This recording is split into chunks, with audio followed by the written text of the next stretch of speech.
All right, we are live here at Pixel Fondue, live from Sunnyvale, and happy Halloween to everybody.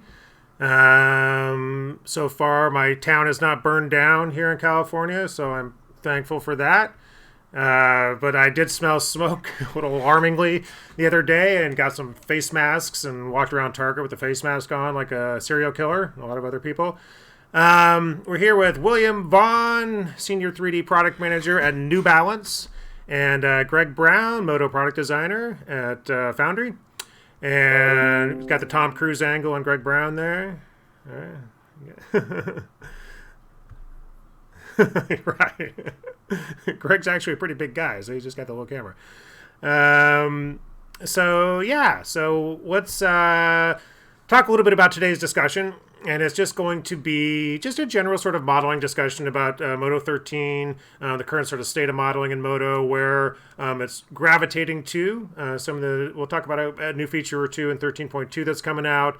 But we're also going to talk about William's history in the industry, and it's a long one. And sort of like we did with Alan Hastings the other day.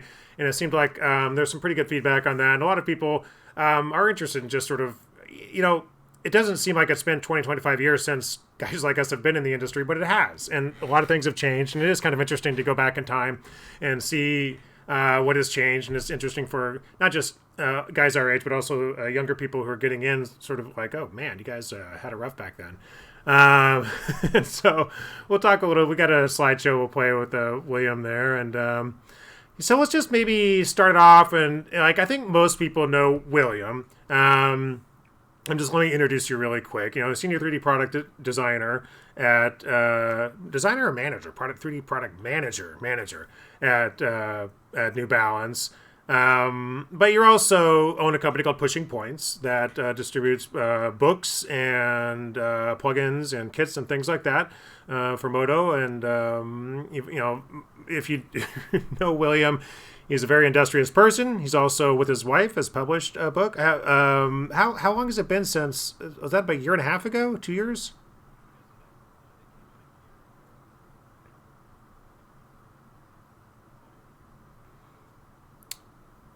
Right, and that's last gen, right?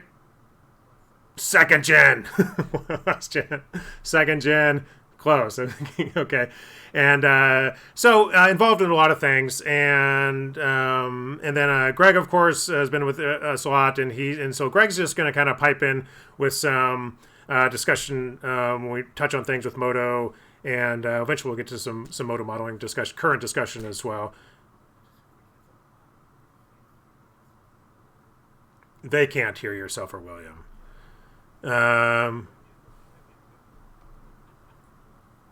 Okay.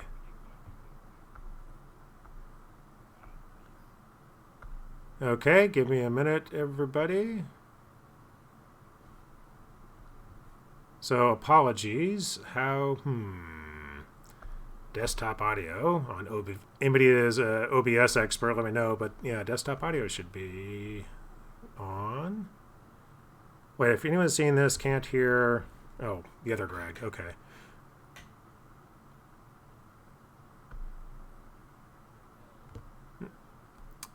Okay.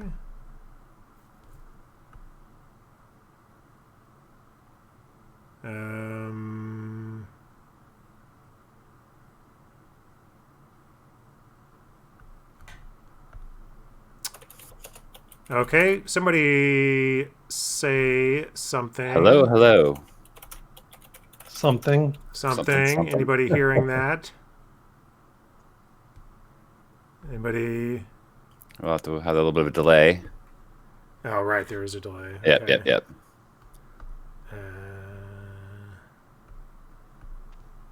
Audio output capture, okay.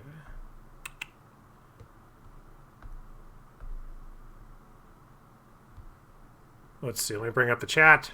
Apologies. Okay, working. Good. We're good. You can hear William say something? Okay, you guys can hear. Okay.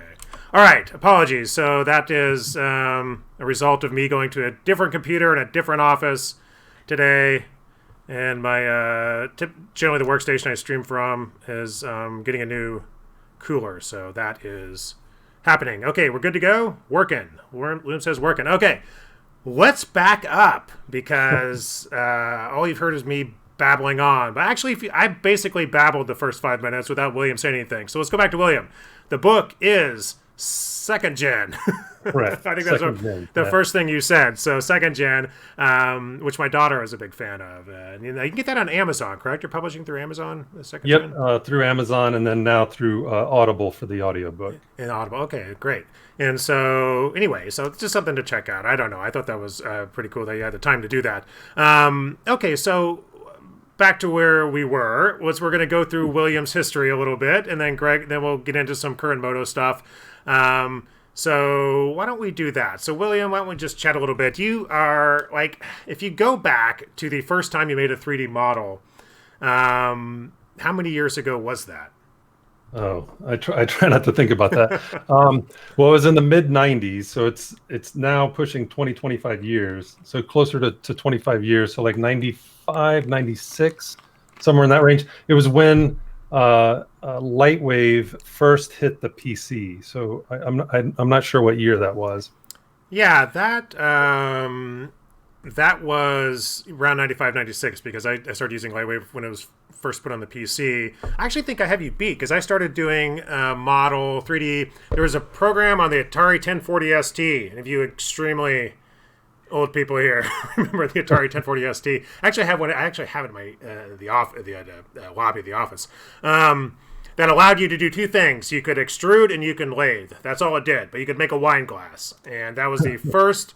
And you had to rotate with the arrow keys. You had to like hold like the down arrow key down, and it would like click to rotate it. Wow, that was the first thing I had ever made a 3D model on. But when you first make a 3D model, and I think that holds true for today, there's just a certain sort of magic feeling there that just really it captures your attention. I mean, once you made that, where you're just like, wow, then your brain just goes with all the possibilities. Yeah, for me, it was I did a lot of vector illustrations using like Illustrator and at the time Aldus Freehand, which doesn't exist anymore. And it was just taking those paths, those vector lines, and extruding them. That's what got me into 3D. It was that I could take a skill set that I already had, and with a few clicks, I was creating like three-dimensional logos and very basic shapes, but I was able to kind of kickstart my 3D career and hit the ground running, making money because I kind of became known, in the area as somebody that could produce, 3D logos. Well, what was the gap between making your first model and then like, hey, I could make some money on this? It was almost immediate. There you go. But again, very limited. So it wasn't that I picked up 3D and then I started making, games and movies and stuff with it. I literally was taking vector paths, extruding them, and in a lot of cases, going back and tracing, go back into a program like Illustrator and trace them so that I could deliver a vector file again, but with 3D. So I really started using 3D as a way to cheat perspective. So I didn't have to really put a lot of work into figuring out, okay, well, how is this shape, how is this logo going to look in 3D? I could just load it up, extrude it, and then a lot of times I didn't even do a render of it. I would just do a print screen, take it back into Freehand or Illustrator, and trace right on top of it.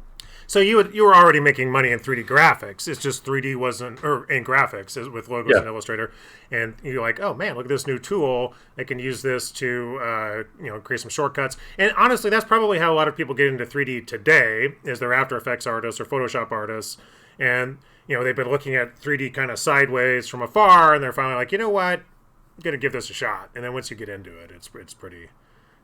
Well, that's what I suggest when people are trying to get into 3D is don't see 3D as a tool that is going to replace your other tools. Just kind of, slowly mix it into what you're already doing. That's what I love watching seeing what the concept artists create, where they'll go in and do some quick blocking in 3D and then do a paint over on top of that. I just think it's a smart use of the tool.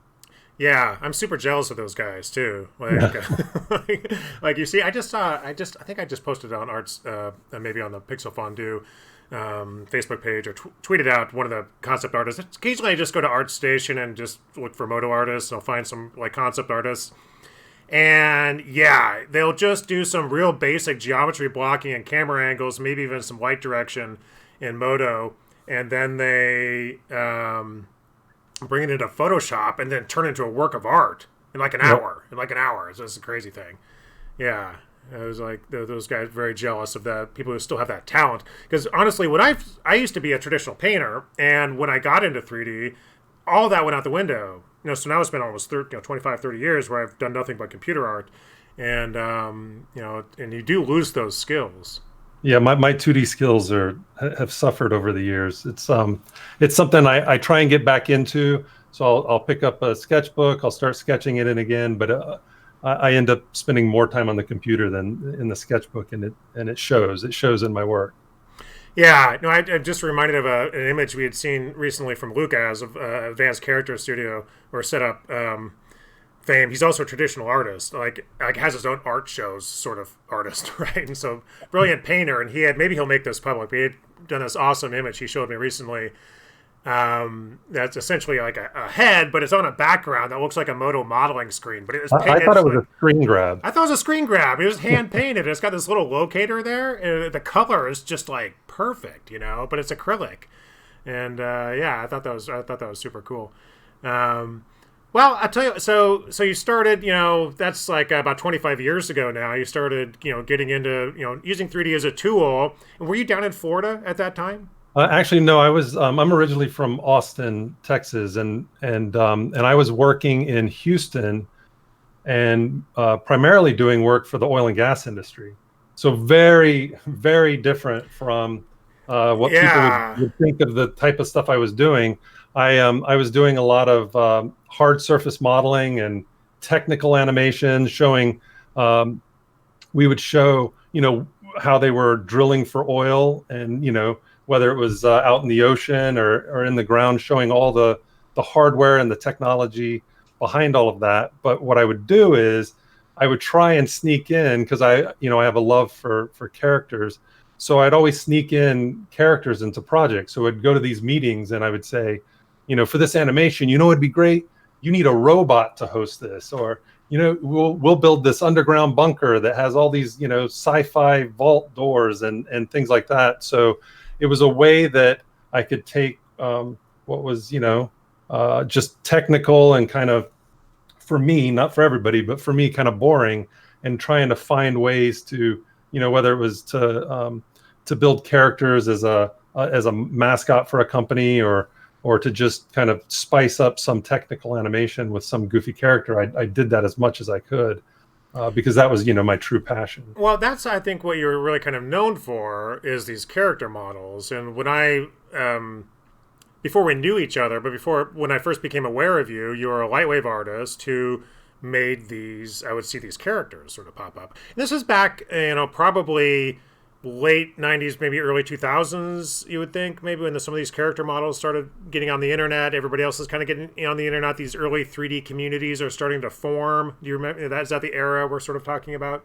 Yeah, I started just giving them away. So I would just on a regular basis take a handful of characters, like 5 to 10 characters, and just release them online for people to use, whether they just wanted to study the mesh or to rig and animate, and some of them really got a lot of play, to the point where I was actually sharing with the team at New Balance. I think it was about 2 weeks ago.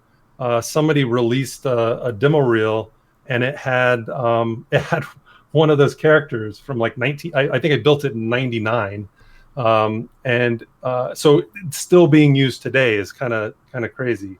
This may be actually a good sort of jumping off point. So I've got a slideshow that William had put together, and I'm just gonna bring it up on the shared screen. So I'm going to share my screen here, and so I'm sharing it so William can see it, because he's not watching the stream, and then he could sort of follow along. So let me bring that up here, and hopefully that is William. Do you see your slideshow?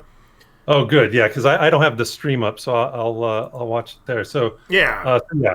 So the that first group of images, of characters, they're very cringeworthy when I look at them. But I wanted to put it in there because actually the red character in the center, that was my very first 3D character. the red with the hands on the hips. Yeah.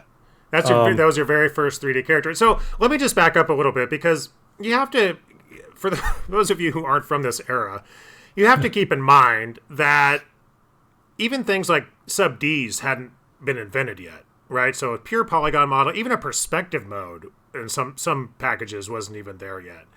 So and then even when we got perspective, there was a time where you couldn't select or model in it. You just used it as a way. And also it would be in wireframe, so you'd have to kind of rock it back and forth just to kind of get an idea of what it looked like in 3D before a render. Yeah, it was just it was just sort of it's almost like a preview screen. That you would bring it in there and you would kind of look at it, rotate around so you can kind of see what it looked like in all 3 dimensions. So then you'd go back to the front view and move a vertex around or something. And that's how people modeled back then, right? And you had a couple tools like extrude and lathe and bevel, but not a lot. They all fit on like one little panel.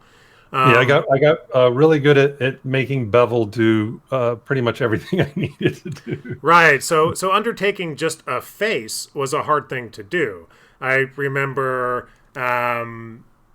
the first face I modeled. I think I ordered a couple of VHS tapes from Noman Workshop, who was just starting up back then. And you would put in the VHS player, and you'd learn how to model a face, and with polygons, sort of point by point. It was very difficult. So having that VHS tape lasted like 45 minutes. Yes, and remember, and if you guys remember, sort of the first Toy Story, go back and look at Toy Story, the original one, and look at the human characters. I mean, they if you got a double reel of those guys today, they look like it's just. Things have progressed, is what I'm saying. And they didn't even model those in like a modeling application. They sculpted those physically and then scanned it in by point from the physical models. People think that those early movies actually had some kind of modeling tools. They didn't even try and delve into that much. Yeah. So this was right at the beginning of this sort of revolution of making these characters, and so building faces back then was very difficult. Obviously, you sort of jumped right in it, looking at all those characters. So on the second page here. So that's Greg and I were talking about this the other day. That ninja model is the one that keeps showing up in demo reels and that kind of stuff. That's gotten a lot of play. That was from '99, and one of the ones that I gave out to the community. That again, to me, when I look at it now, it's a little cringeworthy, but again, it's also kind of neat to go back and see what I was doing back then. Well, I mean, back in the day, modeling clothing, again, very difficult. Those wraps were insane. Yeah. Yeah.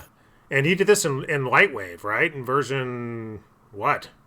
Yeah, that would have been Lightwave 99 would have been just before 6 came out. So Lightwave 5.6, I think. Yeah. So Lightwave 5, I think, and I could be wrong, but I think that's when we started seeing what they called meta NURBS back then, where you could at least subdivide with the Catmull-Clark subdivision instead of just a faceted subdivide. Yeah, well, it wasn't Catmull-Clark subdivision, but it was kind of the equivalent. Right, it was their version of a sort of a smooth subdivide. Right. And then you've got Tofu the Vegan Zombie. Looks familiar. Did you make that into a book or something? So that started off as just a basic concept.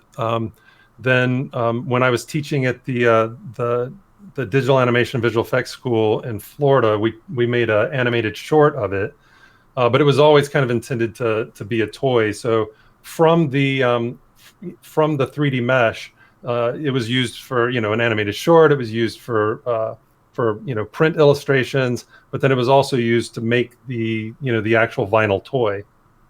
Right. And so that was my first kind of steps into making my own toy. I was doing a lot of toy modeling for clients. Like I did some stuff for Polly Pocket and Little Pet Shop and things like that. And I've been a big toy collector, especially like vinyl toys. And so I always wanted to do my own. And so that was my first kind of step into actually doing it. Yeah, somebody, Mike Jensen, somebody just mentioned they had seen, I think that Ninja model used to ship with Motion Builder. Is that right?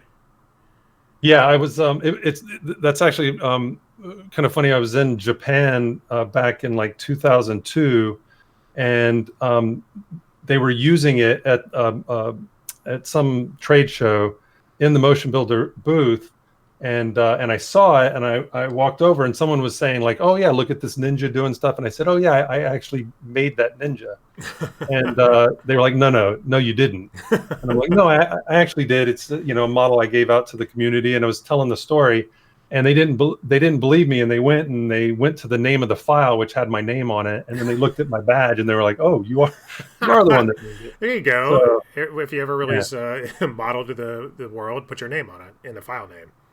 Yeah. Well, it's funny. Up on the screen, you have something that I always point to like new users to 3D. The image of Tim Jennison in the corner, on the cover of that magazine. Uh-huh. We didn't have hair tools back when that was made. Those are all 2-point polygons. Oh my gosh! Right. So those are all 2-point polygons, and they're being jittered on subframes with motion blur, so it softens them and it makes it look like hair. Oh God! So as a reminder, like anytime I'm using, say, like the fur material in MODO, and I'm clicking a button and it just kind of happens. Right.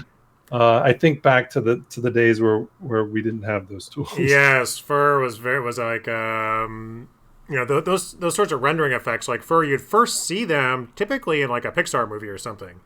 You would see, I think maybe it's Toy Story 2 that had a dog. Some like this the type of these sort of leaps in computer graphics that we've leapt through most of them now. But you used to never see hair or fur or volumetric rendering or subsurface scattering. You would that would be first be introduced with a proprietary tool you'd see in a movie, and then eventually it'd work its way down to us guys using it. And there'd be some sort of ridiculous aspect that wouldn't work, like for instance like Sasquatch, like the hair, the grass, or whatever wouldn't actually render in reflections. Right. There'd always be some limitation with that. Yeah, totally. Let me just keep going through here. So so a lot of so what's really jumped out to me is a lot of characters. Clearly your passion is so I would always sneak in. I would sneak in as much, like even if a project didn't call for a character, I would try and convince a client that they needed to have a character in there. So in their project. So but I did a lot of I put a couple examples, but I did a lot of product visualization. That was a big thing. I mean, I've kind of bounced around, worked in the game industry, worked in the toy industry, did 3D children's books, a little bit of everything. For me, what I always told people was I just don't want to lift heavy boxes, right? I want to be an artist, right? So but I didn't always get to I didn't always find work doing characters, especially in the beginning. Now it's kind of what I limit myself to, outside of New Balance. But the thing is that I would just take on anything. So I did stuff for like litigation. I did architectural visualization, medical visualization, kind of a little bit of everything. Right. But always with that goal of, it's advice I give, but I didn't come up with. It was something that I had instructors that told me when I was in school, is that, you put the type of work that you want to do, that's the type of work that you show. So I was always showing characters. The slide before that one, kind of interesting to our conversation today, is those were my first MODO models. So the guy on the left was my first, and then the female character was my second, and those were done on a weekend because I was fortunate enough to be asked to work on a Pixar project called Partly Cloudy, and they gave me the option of whether I would create the models in MODO or Maya, and I chose MODO.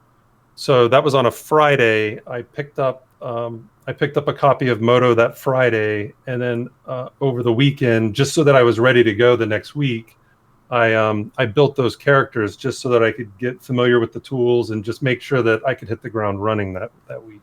Right. Yeah. Right. And that's just the best way to pick up new software is just give yourself a project and get on. Yeah. And so that was the Partly Cloudy Pixar short, correct? Yeah. So those are some images and some of the models. So I worked on the anybody that's seen it. It was like the baby animals and some of the props and things like that. So it was an awesome experience getting to work with those guys. But I'm also really proud of that project because I enjoyed working on it, but I actually love the story and the story that Peter Sohn came up with, and it's just really fun to have been part of that. Yeah, I remember that. Which movie did that premiere with? Do you remember? That was the short that played before Up. Oh, right. Yeah, Up. That's actually one of the most sort of underrated Pixar movies, in my opinion. I really enjoyed that one. We watch it often here. So,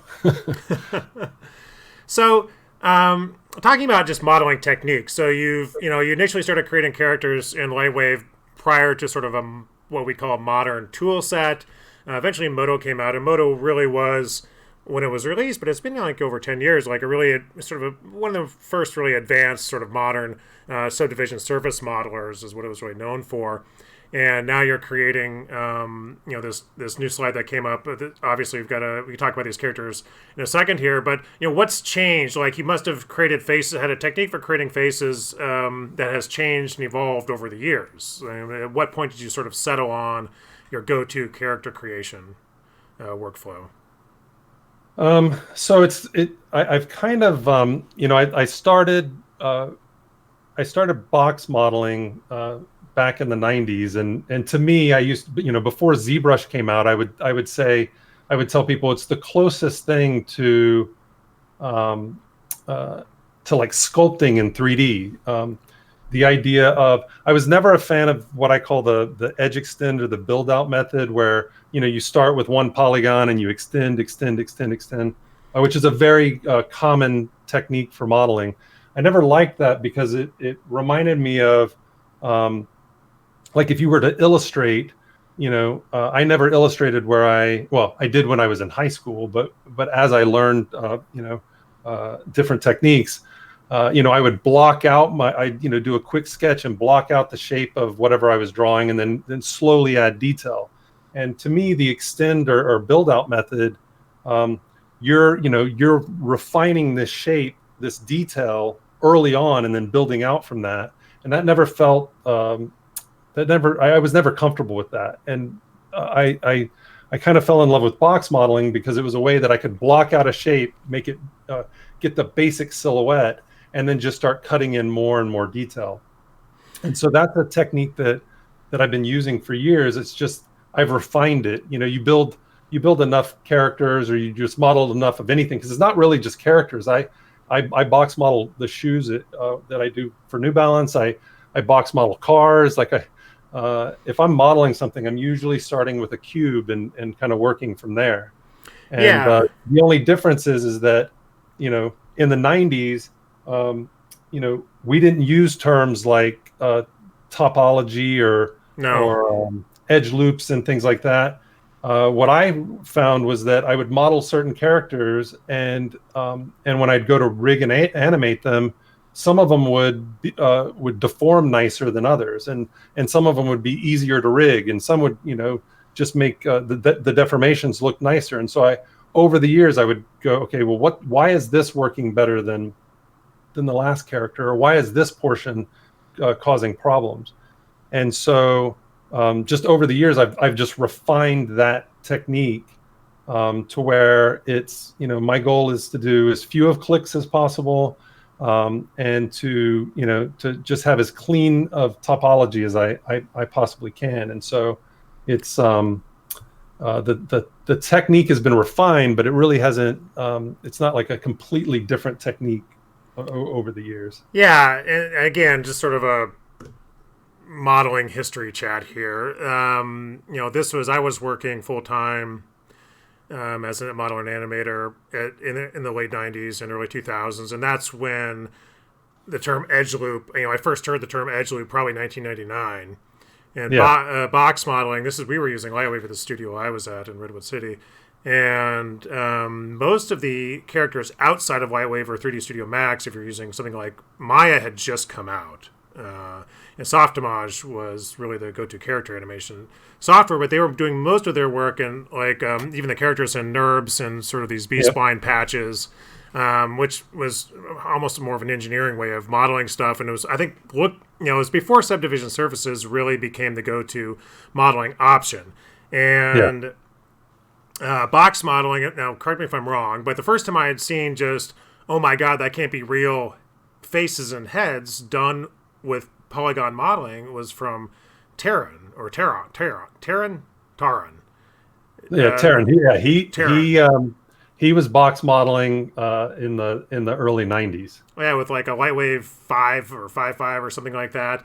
And then, again, you also have to remember that all this is happening while widespread use of the internet is really blossoming, right? So, all these little 3D communities that are around today are just sort of blossoming back then. And so, not everybody was connected. And there really wasn't social media at all either. There was email and there was websites. And so, somebody like Taran would make this in isolation wherever he was, like someplace in Europe, I think, right? And then he would eventually those would work their way around. I think Brad Peebler maybe got a hold of him and started sending out sort of was able with the sort of the conduit to really get this stuff out there.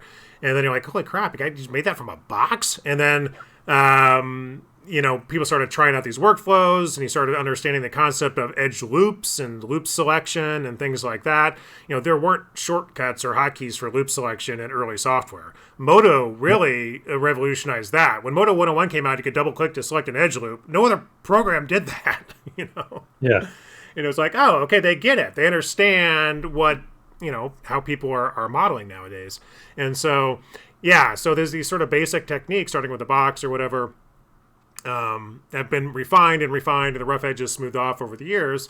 And so, before we, actually, let's talk about this character on the left here. This was for Ready Player One, correct? It was, there's a scene in the movie where a bunch of the avatars take a selfie with Parzival, the main character, and she was one of them. So was this just a concept design that they liked and then redid for the show, or did they use this? No, they used the actual mesh. They used the actual model. Oh, they did? Yeah. Oh, wow, that's awesome. And that was a contest, right? It was a contest for the movie, and I was such a big fan. I don't do a lot of contests, but I was such a big fan of the book. I've read that book more times than I can remember, and so I was super excited to just do something for it. And then originally, they said that they would use the characters as kind of like graffiti art in the movie. Right. And some of the people that submitted, it was graffiti art. So I was expecting to go to the, go see the movie and see the character as graffiti art. And so when it was, actually a character running around in the world and getting a selfie with the main character, I was pretty jazzed about it. Oh yeah, that'd be super awesome. Yeah, I remember keeping an eye out for that when I saw the show. Really loved the book as well. In fact, when I had my kids read that book, and I was trying to explain to them what my childhood was like. I read this science fiction book about retro 80, going to video game arcades and D&D and all this other stuff. And it was Zork and all that. It was for computer games. That's kind of what it was like. So we're getting close to the modern age here. We've got some of these characters I'm starting to recognize here. Like the Hulk, I know, has been on a thumbnail for a Pixel Fondue video.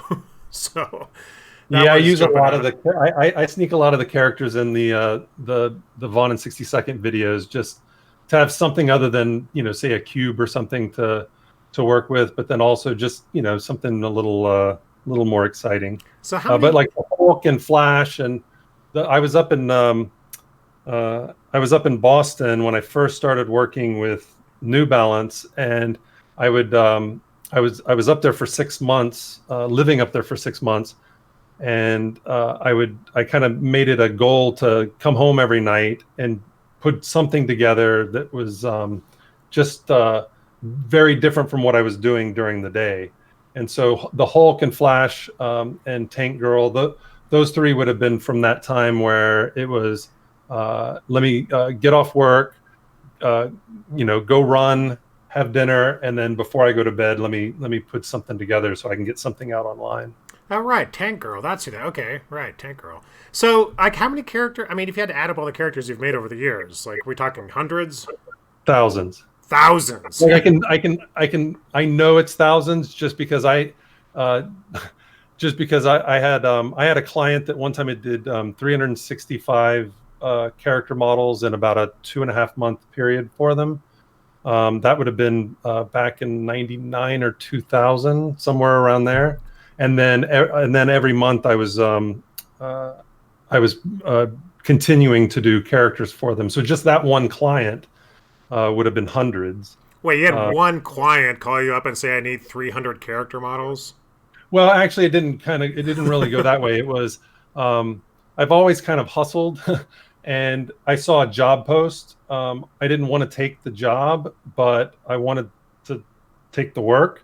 And so I kind of pitched the concept that they could save money, that instead of hiring somebody and having to have health insurance and a computer and all of that, they could just hire me to make the characters, and I would just send them to them. Right. Okay. And so I told them that I could guarantee a character a day. And then once the contract was written up and we were moving forward, I asked, well, is there an issue if you got them sooner than a character a day? Could I just send them in batches? As long as you have a character a day, could I send you, say, like 10 at a time? And they didn't have a problem with it. And so I just started cranking them out. Let me go back and just go back to our main screen here. So we can just see your face for a little bit, because it's a little weird, the disembodied voices at some point. But so you sort of, I mean, you've got sort of there's sort of two Williams, right? There's the senior 3D product manager at New Balance. Doesn't have a lot to do with characters. I try and sneak some characters in at work when I can. I posted a couple, but I've done some caricatures of some of the people there for presentations and stuff. But yeah, you're right. I mean, for the most part, it's shoes. We do some apparel, but it's shoes. And so I just make sure that outside of work, I keep up with the character stuff as well. So, before we get to that and sort of your current job, I did want to bring up, and this is just me bringing it up, but it's current, because you did recently release a book on character modeling or head modeling, right? And I've been seeing a bunch of stuff posted in the forums and on Slack of different people picking it up and with the heads that they've modeled. Like, what has the feedback been from the people who've bought the book and are sort of doing this for the first time? 20 years after you started modeling faces.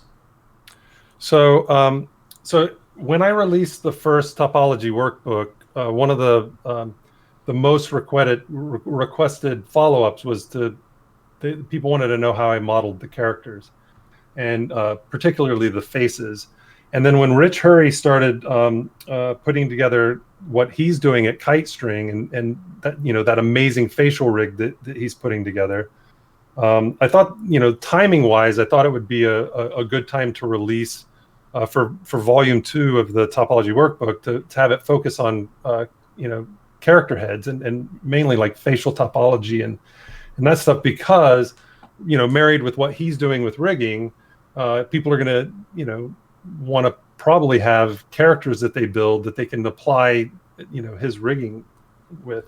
For me, I get so much more excited about seeing other people's work. Like when I've always taught, like since the 90s I've taught, and I'm always more excited about the work that my students have done. than I am about the work that I've done. And so for me, it's really exciting to see the stuff that people are producing with the technique, but then also to hear the feedback where they're saying, yeah, I've always struggled to do this. I've always struggled either to make to make a character head, or to make a character head with clean topology, and to hear to get the feedback that it's working for them, and also to see the results. I've shared some of the stuff like on Twitter and the forums that of what people have sent me. But so far the feedback's been really good. But I'm really going to be excited when we start seeing them. When we start seeing a lot more of them, and we start seeing them come to life, where you can have them, have built the character head, and then taking what Rich is doing and rigging it up and animating it. Yeah, I do see. There's an opportune time for that. MODO obviously is building a lot of features in that direction, increasing animation performance. You have Rich's stuff coming out, or that's the KiteString is out. And if you haven't checked out KiteString, you can go check that out at the website. But also, like, Greg, isn't KiteString integrated into 13.1 now? And just help, if you press F1, can you go to KiteString? Not yet, but it is featured on the splash screen. And on the splash screen. Okay. Yeah. And I mean, I can't tell you how much I want to encourage people to actually check that site out. What Rich is teaching is, I think, poorly understood by most people. He's basically changed the paradigm of how facial animation should be done. And it allows for a level of articulation that is incredible. And we've been talking a lot about even how that can be leveraged for advanced sculpting workflows or design workflows that wouldn't break a model, because designers obviously don't want to get into the depths of topology and things of that sort and really learn how to be really tight production ready modelers, but they do want to be able to modify forms easily. And so what Rich has created is not only this crazy advanced rigging, it's also a system that can be leveraged to allow people to modify existing forms using rigging techniques, but feeling like you're actually just deforming surfaces. Right, yeah, and I think a lot of that, the pieces are coming together, and I think, but it does help to start with a sort of ground zero, just building your own head, just getting in there, getting your hands dirty, and realizing what it takes to sort of build this, and then instead of just loading up an asset and going into rigging or shading or something like that, I do think it really helps sort of understanding the process to do that. And Rich is providing the stuff you need to actually add those different elements to the head. You don't have to reconstruct everything that he's done. He's providing that for people to use with existing models they already have, models they get their hands on, or models they make. So you don't have to become this super amazing rigger at Rich's level. You can use the stuff he's built in a nice modular way using assemblies. Yeah, I'm glad you added that it's in assemblies, because it's not just finished rigs. It's the components that you can make your own rig with. I mean, he is giving away all the source files from the training, which is great, because I love picking apart people's source files. It's a great way to learn. But he's built these amazing assemblies that that just speed up the whole process. So if you're like me and you like to tinker and see how everything's working, you can do that. Or if you want to just you don't kind of want to see the man behind the curtain and you just want the magic, you have access to that with assemblies. Right. Yeah, and I really do see that's sort of the modern way going forward. So, like, circling back to modeling, and we've been talking a lot about your history and character modeling, and you've done some, like anybody who's worked as a freelance artist has done some product work as well. So surely you had a fair amount of product work in your portfolio prior to working at New Balance, I would think. Is that correct? Yeah. So especially from my time in early 3D days, it was a lot of product viz type stuff. But then I spent some time in New York and did a lot of product visualization there as well. But it's kind of one of those things that, especially from a contracting standpoint, there's a lot of products out there. So there's a lot of work to where you're, where you can pick up just creating whether it's, a bottle or, a package or an actual, physical product. There's a lot of that kind of work out there. So it's a good way to cut your teeth on this stuff. Yeah, I agree. I think most of the work I do is product work, and that workflow has changed over the years. Where we used to custom model all the products that came in, right? So we'd have a new computer from HP. We'd have to like bring the computer in, take a bunch of pictures, start modeling it, and we'd have to custom model this thing. Now, of course, it's more of a CAD workflow for bringing in a product and doing it that way. But then you'd rig it and set up materials and things like that. MODO is actually a really good platform for product rigging, product rendering and animation, because it has a sort of beginning to end workflow with the CAD tool sets and being able to bring in SolidWorks files right off the bat. But was your move to New Balance prior to them using MODO in-house, or did you sort of initiate that? Like, how did that sort of relationship start? So they were new to 3D. They were interested in it, and like I had mentioned earlier, I started teaching 3D pretty much right after I started using it, and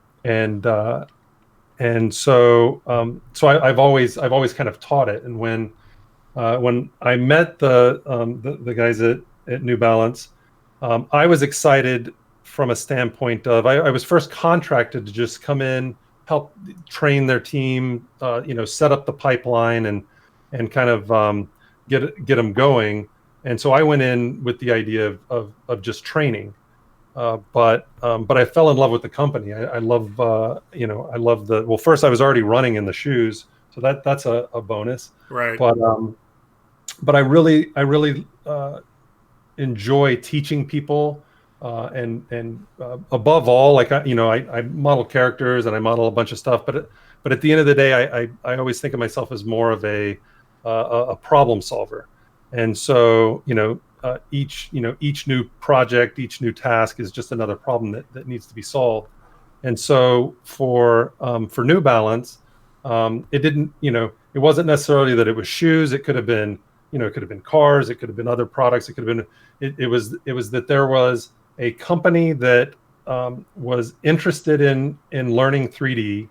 I saw it as a perfect fit. I was actually quite surprised that they weren't already using 3D, because their products are three-dimensional, and right. So the idea of designing and being restricted to just 2D before it was going to be physically made, for me, I saw it as a perfect fit for the company and the designers to be using 3D in their process. So I went in to just to train, and then over that 6 months, that slowly turned into a full-time position. And since then, obviously, the program has sort of proliferated throughout this industry. And are you seeing 3D sort of are there other companies, I guess, like New Balance, that where 3D seemed like an obvious fit that for whatever reason hasn't really made the jump yet? Well, as far as footwear goes, every major brand is using 3D at this point, to my knowledge. But I feel pretty confident in saying that every major 3D brand, but you're also starting to see it get picked up by, purses and bags and other products. I mean, it just, to me, it just makes sense, and that's always been a tough thing when I say, oh, it just makes sense. Because people say, well, you're a 3D guy, so of course it makes sense to you. But I always think back to before I was using 3D, and I slowly started introducing 3D into my pipeline. It just solved so many things that I was working on, and it definitely broadened my the type of work that I could do and how fast I could solve things, and just I tell people all the time, I'm actually pretty lazy.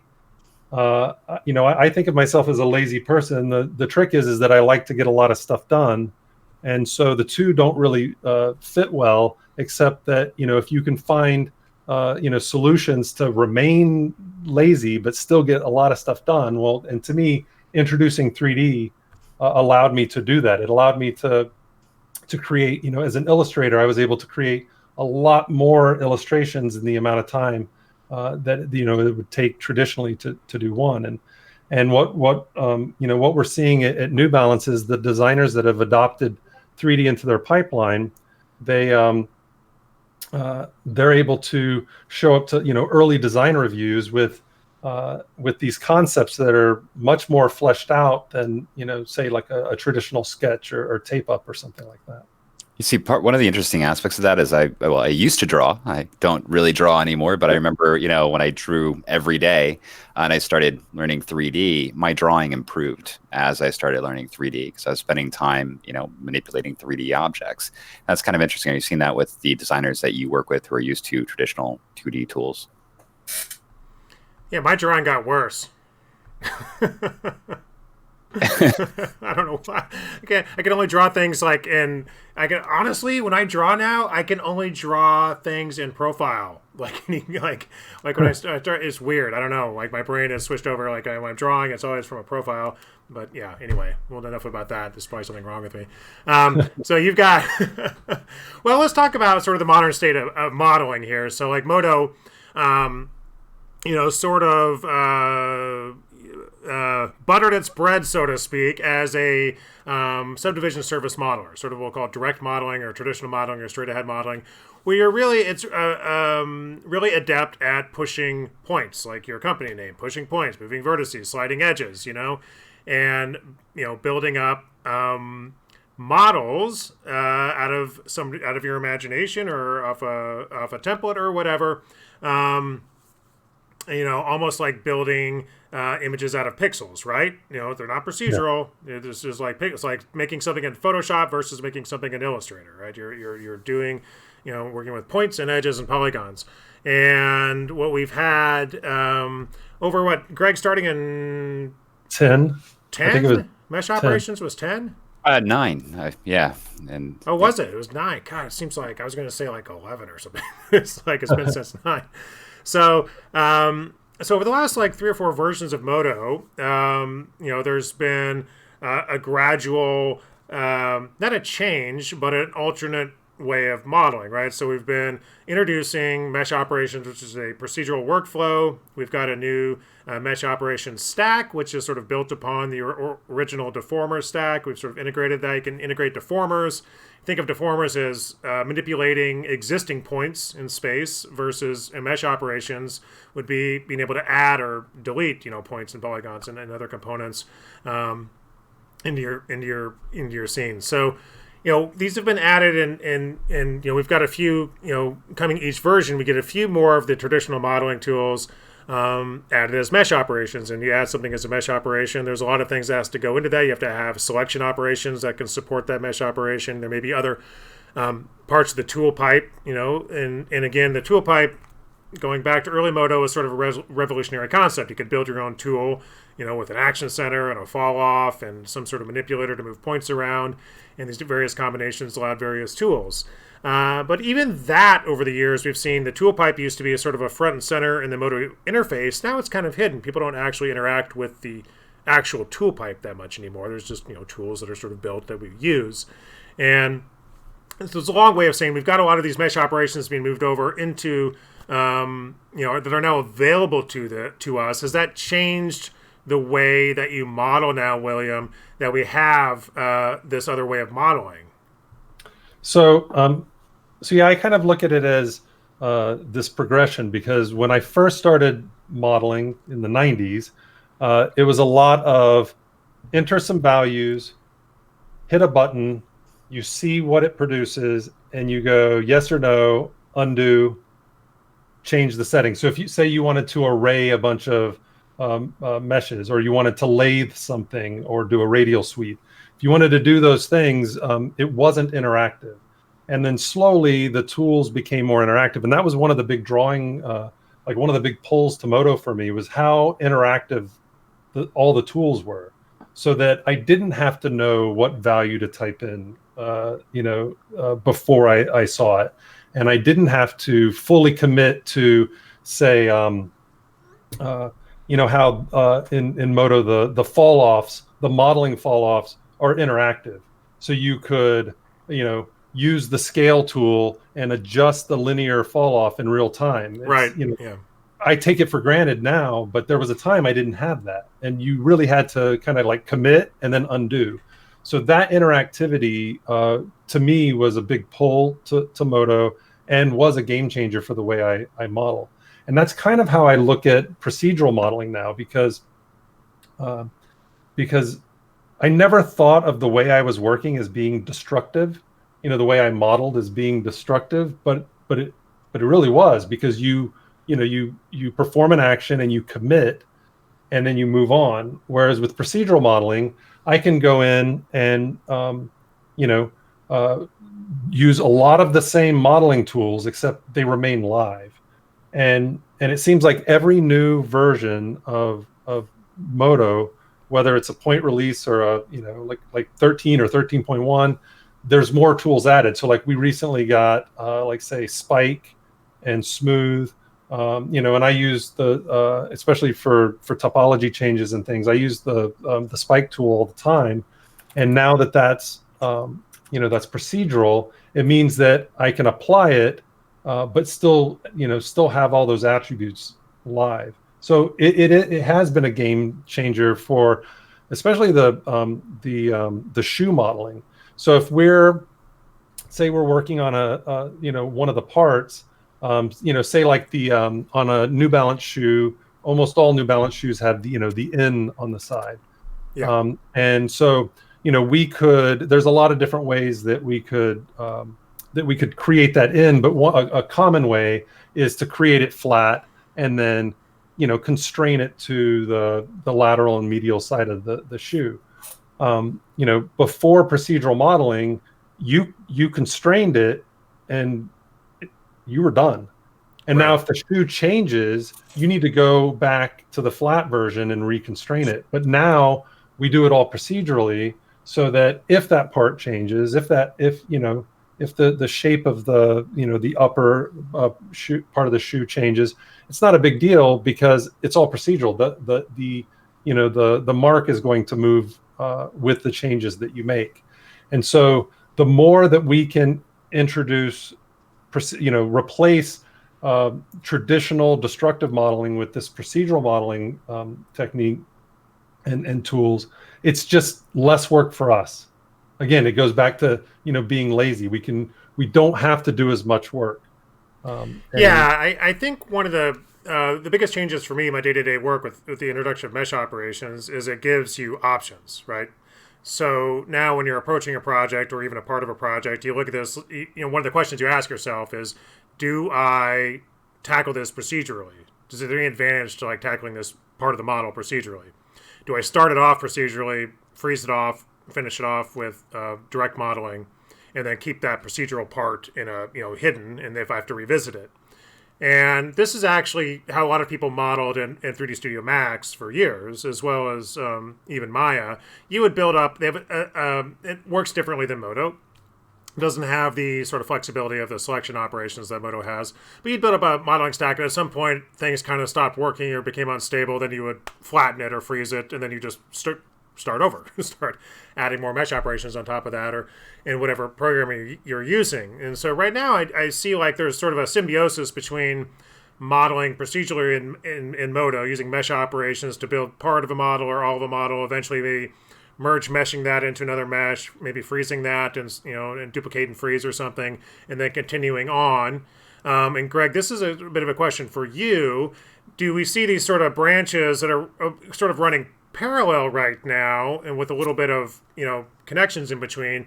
Do we see a point in MODO's future where you're just modeling and it's transparent to the user whether or not you're doing a sort of direct modeling or mesh operations? Or maybe a better way of asking that is, will the sort of direct modeling operations we're doing, just sort of tweaking points, moving points, sliding edges directly, could those be incorporated as sort of a transform mesh or something like that into the modeling stack with a different sort of mesh operation? That's a loaded question, man. Like Right. it's something we're frequently discussing. There are a lot of big challenges with the editing individual vertices, stuff like that. It is something that we discuss, but there are a lot of challenges towards doing that.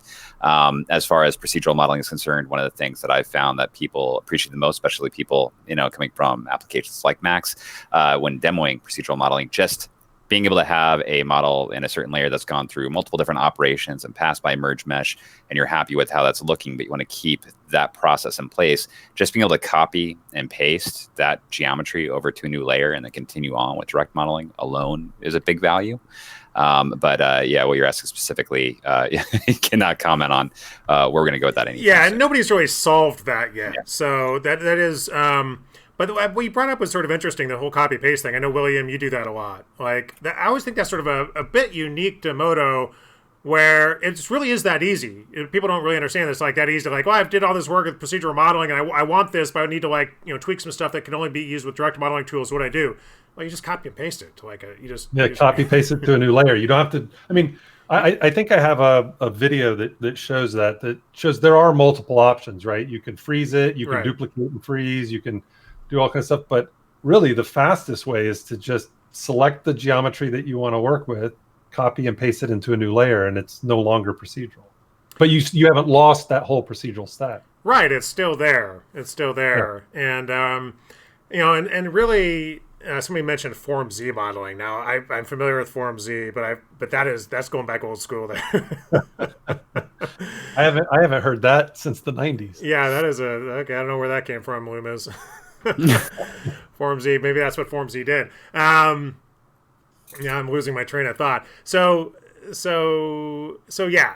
So I think that's sort of the current state of MODO modeling. Is there's going back to early MODO modeling, a lot of using providing a base set of modeling component tools that you could combine in the tool pipe. A lot of these were just built coming as presets, as buttons you click on, and modeling that way, manipulating geometry like that. And then now we have the option of going in and adding mesh operations and selection operations, and even using arrays. Like recently we made a couple of videos on Pixel Fondue of just using the array features for some weird modeling stuff you'd never do by hand. And again, though, we're looking at sort of tool building, like sort of singular building blocks of tools. You can do a procedural curve extrude or procedural Boolean or procedural bevel or whatever. But there's really a step above that artists like to work with. And William, if you look at like mop Booleans, something that you released really in conjunction, at least in conjunction with Tor Frick's workflow, what he had been doing, and you created this. It's really sort of a wrapper or a step above, or sort of a super tool where you've taken these procedural components, the procedural Boolean components that were introduced in MODO, but wrapped it into a user interface that artists like to use. Now, do you think that's really what artists are looking for, that sort of modeling experience? So I've been making a lot of those kind of assemblies just because I find that it is easier for the average artist to take advantage of the tools. Like like I released that the zipper tool and things like that is taking advantage of all this power that's been added to MODO and procedural modeling, but made it so that kind of like Rich's rigs. If you want to just use his assemblies, you don't have to know about everything that's going on behind the scenes. And so I think that it's great that you can go right down to the core level and build your own assemblies and build your own procedural stacks. But I think that we'll see more of those kind of kind of like packaged tools that allow you. You were mentioning the other day about like a tube tool, like a procedural tube tool. Right. All the components are there for procedural modeling. Yeah, I actually built one. You just start drawing. You just start drawing one, and this goes back to the question to Greg. Really, is do you think that there's going to be so creating? I see people like some people are creating some pretty sophisticated assemblies that help with modeling. And I think a lot of this stuff is done in-house. In fact, I think Lauren maybe, who used to do some Pixel Fondue stuff, who's over at Nike now, who I think one of her jobs is just sort of creating these assemblies and passing it off to artists. Do we need more of a push on the educational side on how to make assemblies and how to get more of those sort of out into the community? So you see more sort of Modulian type tools and whatever sort of super tools or wrappers out there to bring like more sort of artist driven tools into the mix. Yes, I mean, more education on it. There are nuances on how to, package up something that is like basically a node-based assembly, but then also includes mesh shops because, you need to preserve that mesh shop stack. There's also things on our end that we are discussing about how we can make that easier because we certainly see the value in that. In fact, a project I'm having to work on internally right now is very much relying upon things like that. So these are things we're talking about a lot. So it's a little bit at the community, it's a little bit on our side as well. And also, since we do have now the cloud, preset browser, and then we also have the share site back up again, hopefully we'll be able to leverage that more so that people can upload their amazing assemblies. So those can become more, front and center tools that people can leverage.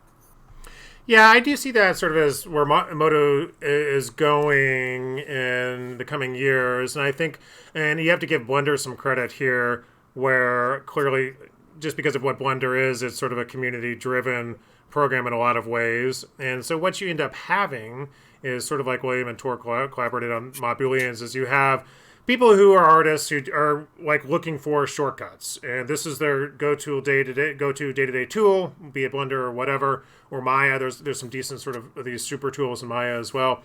And they'll take the building blocks, they'll build it into this sort of, a pie menu type interface or some sort of artist interface where they're combining these tools together to quickly accomplish a task that they tend to do, over and over. I do see, MODO gravitating in that direction, I would think. William, is that what the people who work at New Balance are using MODO day in, day out? Those are the type of tools they would like to use? Yeah. So of course we have stuff that we use in house, and I think that's kind of the norm. But I'm seeing that even with just users online that are putting together these assemblies to speed up the process. And well, there's that one the one artist, I always get his name wrong. We've showcased this stuff on Pixel Fondue that cranks out some of the most complex assemblies that produce just amazing results. That really with just a few clicks and then some attributes that you can change, you can do all kind of effects with.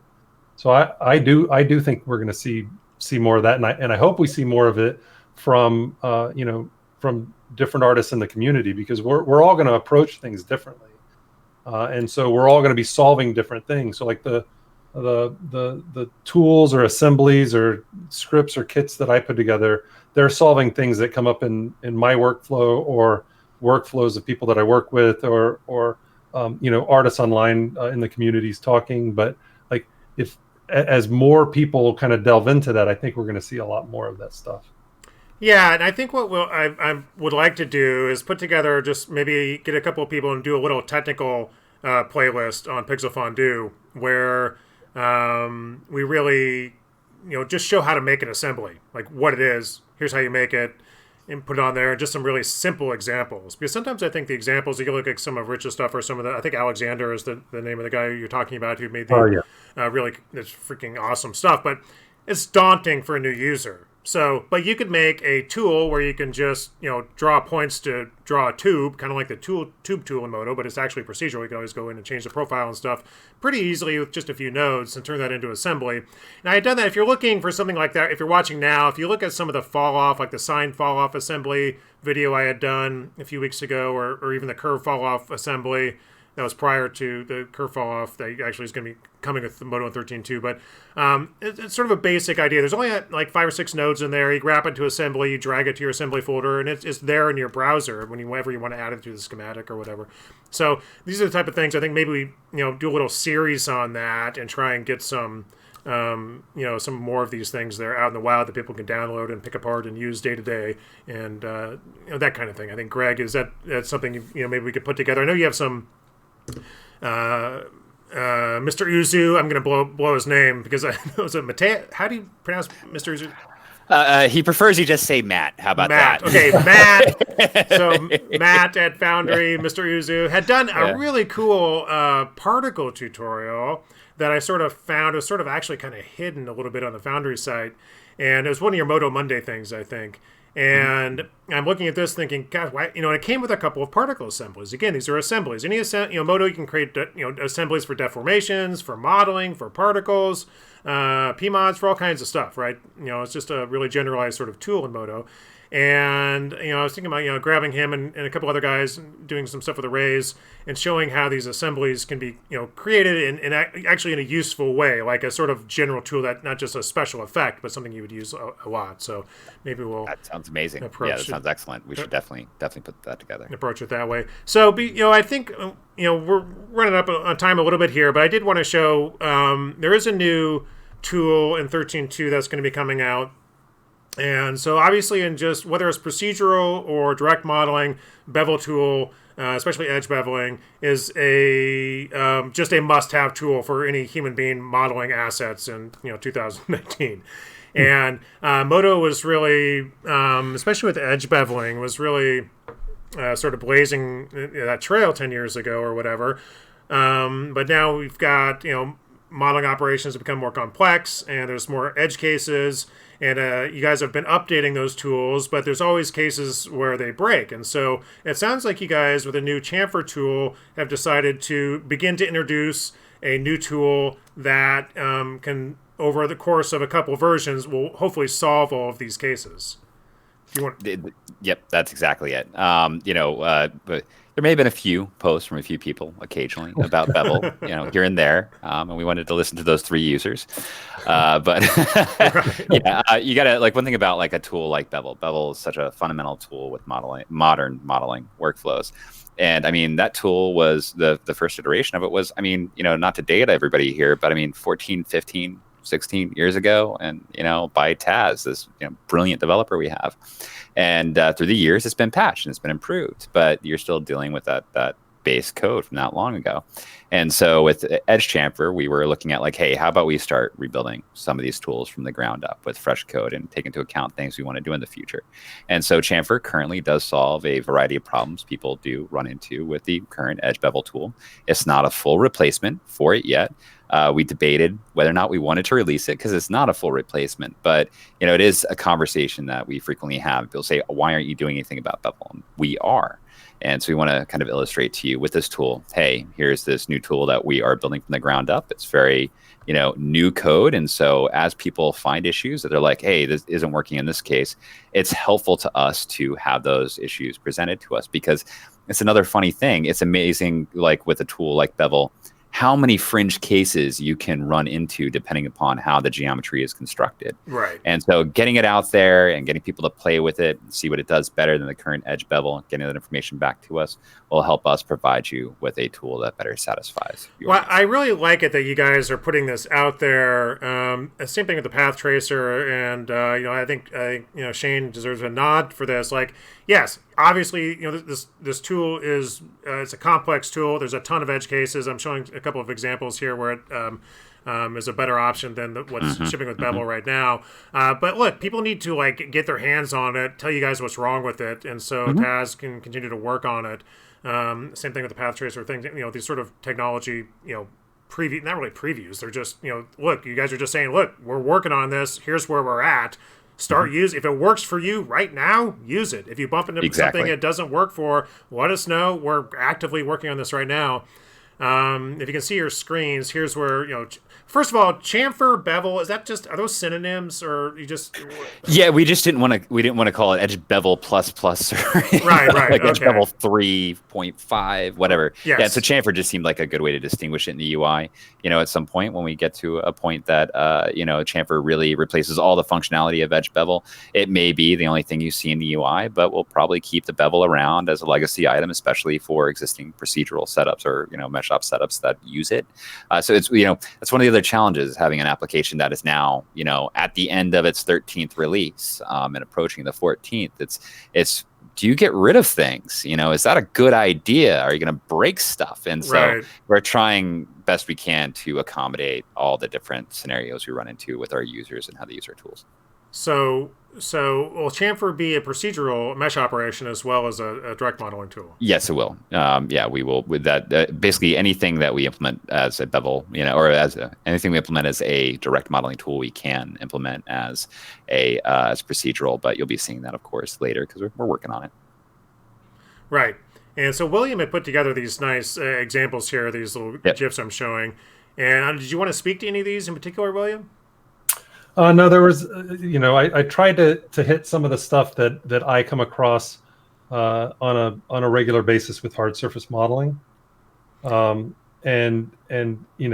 how different in some cases the edge bevel produces something that's just not usable at all, and so these were just things that came up when I was testing the new tool, and just the results are, I think, pretty obvious when you see them in action. I mean, maybe if it's okay to do, maybe we take these examples and post them on Pixel Fondue. Yeah, I was going to say you should make these public because you really can see, these are areas. A lot of these here are areas where Chamfer is the superior solution for these these modeling issues. But like you said, it's not a place where in every single case it's going to be better than edge bevel right now. But that's the goal is to be, this is going to be the go-to beveling tool. A tool as far as edge beveling is concerned, the tool that does what you want it to do. Now also I want to also clarify that this isn't the only thing we're working on as far as beveling is concerned. We are working on other enhancements, other considerations with other types of bevel in MODO, and you will be seeing that in the future. Well, recently you guys added, one that I use on a regular basis now, the open boundary. Love that, right? Especially I love that feature, and then the depth. I can't tell you how many times in the last 20 plus years I've wanted that depth option. And that's there. Hey Greg, I added a couple examples of those in there. Yeah, I've got that up here. I've got look at the bevel depth is actually really cool, and Chamfer will do that as well, right? It'll do a negative depth. Yeah, because you can make some really sort of interesting shapes right off the bat, and there's also you can do I wonder, can you adjust the profile on that, or is it just do a sloped profile on the depth? I believe on this is for the actual or for the bevel. Yeah, you should be able to actually modify the slope. Let me see. No, not on there, not yet. Okay, excuse me. I couldn't remember. And there you go. That's where I was going. You guys haven't. If people haven't messed with Edge Relax, I was showing it to somebody this morning. They weren't aware of it. It's extremely powerful, but it's easy to overlook, especially if you don't know how to use it. It might seem like, wait, it's not relaxing edges, but if you give it a go, I think it'll end up in most modelers' tool set without question. Yep, and that's another Taz tool. This guy has been creating modeling tools for a very long time, and he creates absolutely brilliant modeling tools. Yeah, this one, again, this is another one that I've just kind of ignored because I didn't really know what it did. But it's just dark magic, though. Like, if you've been a modeler for a long time, you see that, like, the actually modifying a bevel that's already in place, that's like the type of thing that, especially interactively, you're like, you can't do that. No, that's I wouldn't even ask for that tool. That doesn't sound practical, and it just works and works beautifully. Yeah, it's almost like, and it comes up a lot. Yeah, it is something that comes up a lot when modeling. Yeah. Basically, it's almost it's almost like adjusting it. It's almost like using a procedural tool. Very little blood was sacrificed for that tool. It was definitely worth investing in. Yeah, it's almost like an edge spread or something. I don't want to say it's poorly named, but maybe it is. Because my impression when I first heard of the tool, I was like, so what does that do? Edge relax, it's like, and the image I had in my head was not what it actually does. Yeah, when I first went to use that tool, I didn't think it worked because I was expecting it to be more of like a smooth type function. Yeah. And I was like, well, how is this going to be different than smooth? Yep. And then once I worked through the process, I was like, oh wait, it's reinterpreting a bevel. It's like, it's a bevel edit, type tool. And it's like, and I think most people who come from, modeling or starting to learn modeling 15 years ago, it's like you make a bevel, you just leave that alone, Sure. like that's it. You move one vertex on that bevel and you've screwed everything up. It's almost like a I don't know, rebevel. Maybe call it rebevel, recontour. Yeah. Anyway. Well, one of the options shows that you can use it to unbevel. Mm-hmm. Yeah, which is a famous old script, from the early days of MODO that came from, I believe, Seneca, right? But now it's more interactive. It's not you're running through this external script that is kind of slow and cumbersome, and just tosses it right back into its original orientation. Yeah, maybe actually, honestly, you might want to rename that because it's like it is sort of like a rebevel. I might agree with you, maybe, or bevel edit or something, because edge relax. I thought it was like more of a smoothing tool, and it's really not. It preserves curvature, or you could like completely remove a bevel like you have here, or you can adjust one side or the other. Really pretty. Here you just bring this we used to do with like basically rebevel awesome. This you'd have to like scale and then like go in and tweak points. This was actually a case that you'd have to do quite a bit if you needed to bring in the edges like that. So a very useful tool. And, but we were just trying to take into account those people who have OCD who want to do that. Right. That was our goal. Can this be you guys something to do? Yeah, I guess you wouldn't really need it as a mesh operation because you could just adjust the original bevel, but it's really just a direct modeling Exactly. tool. Yeah. Right. But it is a beautiful direct modeling tool that definitely blew my mind the first time. May consider changing that. Somebody had asked if it works for vertex bevel. KK asked if it works for vertex bevel. I'm trying to think like how. I guess it would adjust. It doesn't. Tool shouldn't know if it's been beveled, a vertex bevel or an edge bevel. Just look at the edge layout, right? Mm-hmm. And so it'd probably do something. I'm not sure what it would do exactly with the vertex bevel. Hey, Greg. There's also an example. I think it's slide 43. It's a simple example, but it's one that one of the things that drew me to MODO early on was you had mentioned it as well, just the selection tools. There's really great selection tools, and in the 13 series, there continues to be new selection tools added. Like who knew that find shortest path. God, I love that so much. Great, and by the way, you're setting up for UVs. Yep. Like when you're wanting to select your like the UV cut map edges, that's helpful. But then they also added I think it's called select symmetrical. Yep. Automatically select the symmetrical always. That I use on a regular basis that I didn't even know to ask for. And coplanar selection as well. Yeah, I used that the other day. I was like, it's kind of interactive. One thing with Find Shortest Path, we also did an update to Find Shortest Path, I think in 13.1, where if you hold down the Shift key, you now can start a new path. Which because there you go. Yeah, no, because the first time I used that tool, I'm like, oh, we need this. Because I like using Find Shortest Path to select the boundary of a selection I want to make, and then double click in the center, Shift Control double click in the center to fill it, and then start another path again. And so it allows me to select multiple different groupings because that's oftentimes how I work. Yeah, I don't know how I missed that one, but I've got it written down now, so I won't forget that one. Somebody had mentioned Edge Flow, which is a Mario Baldi plugin that that is sort of a must-have as well. So I don't go to his Gumroad pay. I can't remember. They used to be free. Is that free now? Or do you have to buy that one? I can't remember. Maybe it's $5 or something.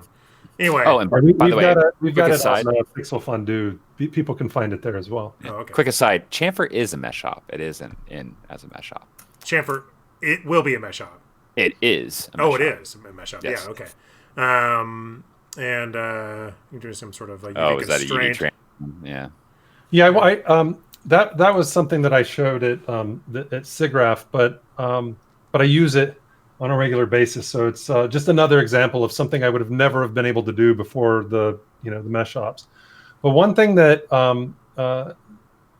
that's I think good to know is, and I don't know, I think it might have been 12.2, it might have been 13 that it was added, was the UV to mesh is now a mesh shop. Yeah. which means that, before I have my cheat where I use UV to mesh to create a template to drive that. But now you can use the procedural version, the mesh op, UV to mesh. And so that way, if the UV map changes, you can, you have those changes take place visually in the viewport. So that was just another example of how, the traditional modeling tools that I've kind of used forever, they're being added on a regular basis as a mesh op, which just means that tools that I'm familiar with, but now they remain live, which is just great. Yeah. UV to mesh can actually be used for packing meshes. Like you could use like the UV packing function to pack non-overlapping meshes in an area to then dump that out to an editable mesh and then bring those back into the 3D world. So you can actually do some interesting sort of packing, surface packing techniques using that rather than excellent retopo workflows from applications like Marvelous. Oh, right. Okay. Well, let's see. So I'm just I don't know if anybody wants to throw out some questions to Greg while we've got him here. And it looks like we've got some welds. Bead welding there. Yeah, no, that's just another example of, something that would have been, you could have done before mesh ops, but it wouldn't have been interactive. You wouldn't have been able to make changes. It definitely wouldn't have been as easy to add those welding seams, as it is now. Now it's, once you have that assembly, you really are just clicking, you're creating a curve, but you're clicking a few verts and you've got welding seams that you can kind of change so that they're not all perfect. Yeah, you'll be able to pump a gradient node through there in 13.2 as well. If you want to mess around with that. So, well, yeah, which will be much cleaner. Right. Yeah, there'll be some great videos on gradients as well. You guys will be seeing in the coming weeks that are very exciting. Not only how that applies to Rich's rigging, but also how it applies to general modeling workflows and even like really cool motion graphic stuff. So we've got some great videos coming on that. So 13.2 is in a release candidate phase. When is that actually coming out? You really think I'm going to answer that? Got to be close. Shane's watching right now. Oh, okay. I think I was sitting pretty safe, saying, a few weeks, we'll see. You guys, we'll be talking to you guys in a couple of weeks, and you'll be asking when we're releasing the next one within the next weeks to come. Right. Pretty soon, I suspect. Pretty soon. So it is available in beta right now. If you want to jump over to, if you're on subscription or maintenance, you can download it right now. And I would say hammer on the chamfer tool. Really, one of the most important tools in day-to-day modeling. So. Any feedback you can get on that? I know there's actually been quite a bit of feedback on that already, just on the beta forum. Yeah. The official statement from Shane is the one he always reemphasizes: soon. We'll see. Less than a week. Shane is saying less than a week. Okay. No, he said soon. Pretty soon. Yeah. Mesh fusion has always been worked on. You can use curves to lay out where your strips are. And now here in this little shot by William here. Yep, that is Boris. Boris is coming up with great, brilliant new ideas. It seems like every week, and every single one I hear from him blows my mind. So you can look forward to some nice mesh fusion enhancements in the future as well. It seems like every release we get something new with mesh fusion, which is nice. He's just brilliant. That's just the easiest way to sum it up. He always has some new accommodation he's thought of that he manages to work through the release. Yep, absolutely. Yeah, mesh fusion is so cool. So I guess we'll get wrapping up here. So it was a nice sort of, again, discussion about like sort of the history of modeling and from like no perspective viewport up to integration of subdivision services and procedural modeling and sort of where we're at now. I think where we're probably going, more assemblies and sort of wrappers and super tools that artists can use a multitude of these mesh ops as a base operation and sort of leverage all those with a tool that's put together by sort of a technical artist. William, anything else you wanted to talk about before we sign out? No, just looking forward to seeing what everybody's creating, whether it's on the the official forums or Slack or Discord. We've got communities everywhere now, so it's a little hard to keep up. But Yeah, we went from I no love when communities people to are like a posting million. new stuff. It's nice to see what everybody's creating. Yeah, absolutely. I love seeing the new stuff. I'll say Lauren just popped in. You missed it, Lauren. We talked about you earlier, but yeah, that's what you get for coming late. She was trick or treating. Okay, Greg, anything else you want to talk about before we put our costumes on and head out for the day? No. Looking forward to what everybody thinks about the latest release soon. And we got some great stuff coming for you. And just want to thank William again for hopping on with us and actually talking about himself, because William's a humble guy and doesn't like talking about himself. But having seen that Ninja 15 years ago, which I guess was made 20 years ago, but I saw it the first time 15 years ago. I think it would almost be appropriate if William could make like a sensei now. Like we need like a master. I think that would be an appropriate level up from, what 15 years ago was a ninja is definitely now, without a question, a master. Yeah, I'll throw a challenge. I don't know if I want to throw this at you. We'll see. When can we make that ninja with nothing but procedural tools? All right, Shane. I don't know. Let's see. We'll throw that out there. We'll see how that goes. Man, you guys are relentless. All right. Well, happy Halloween, everybody, and thanks for joining us. And we'll get this up on Pixel Fondue. Keep an eye out for sort of a technical series or technical playlist. Shane, I'll talk to you about maybe trying to put that together. And yeah, so until the next live stream, are we gonna do any more live streams with 13.2, or is this the last one? Who knows? Yeah. Okay. Who knows? Yeah. All right. Sounds good. William, take care. And thanks everybody. And we will stop the stream as soon as I remember where the stop stream button is. Somewhere. Oh, here it is.